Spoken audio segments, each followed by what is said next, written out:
The Lord be with you. A reading from the Holy Gospel according to John.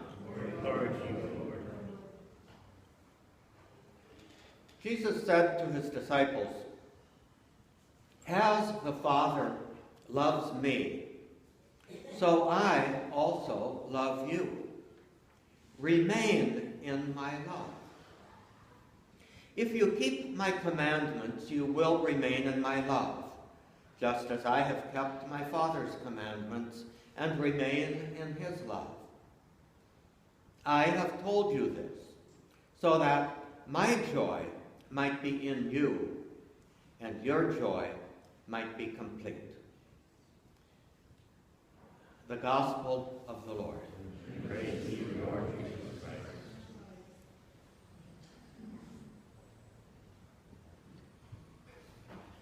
St. Peter Chanel is not really all that well known among most of us. It's a familiar name, but he has absolutely no relationship to the people who make the perfume.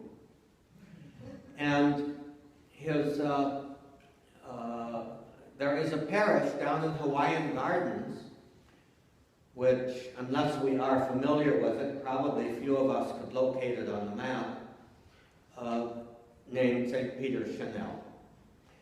He was a Marist priest who lived just about 200 years ago, in the early 1800s. And he was one of the early missionaries. That was a time of great colonization. The European powers colonizing especially the lands and the islands of the Far East. Well, he was with a group of missionaries that went to evangelize, to bring the Holy Gospel to the South Sea Islands.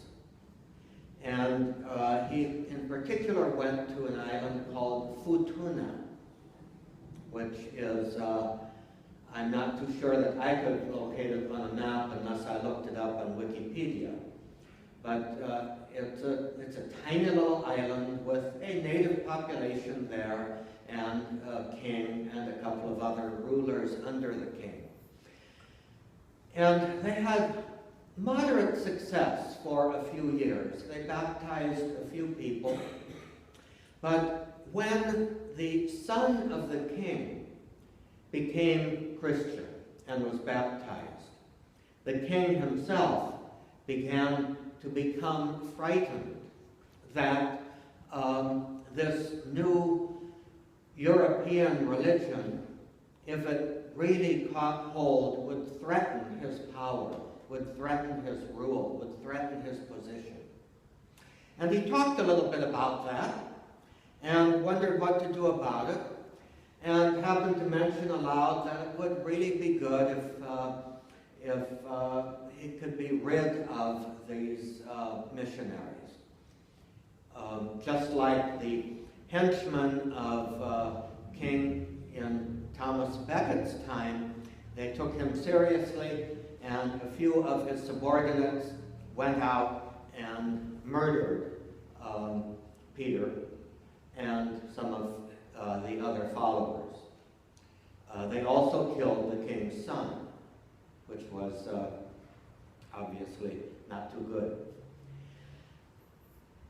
However, as a result of that action, many, many people came to venerate the relics of St. Peter, and later he was canonized. He wasn't recognized as a saint at that time, but his death became the source of conversion for almost the whole island, to the extent that the official who actually murdered him became a Christian and asked that he would be buried at the doorway of the church in reparation for his sins, that he would be buried at the doorway of his church where St. Peter's relics were, where Peter was being honored, so that people would walk over his body in order to honor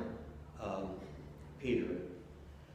So here is an example of somebody who had very little direct influence, direct result in his own lifetime. And yet by his death, which of course he did not seek, but by his death, the Lord brought about the change, the conversion of many. For us, I think that is a good example that what the Lord asks of us is not success in any way that we might look at success. What the Lord asks of us is faithfulness. And if we're faithful, we can trust that the Lord will do the rest. And so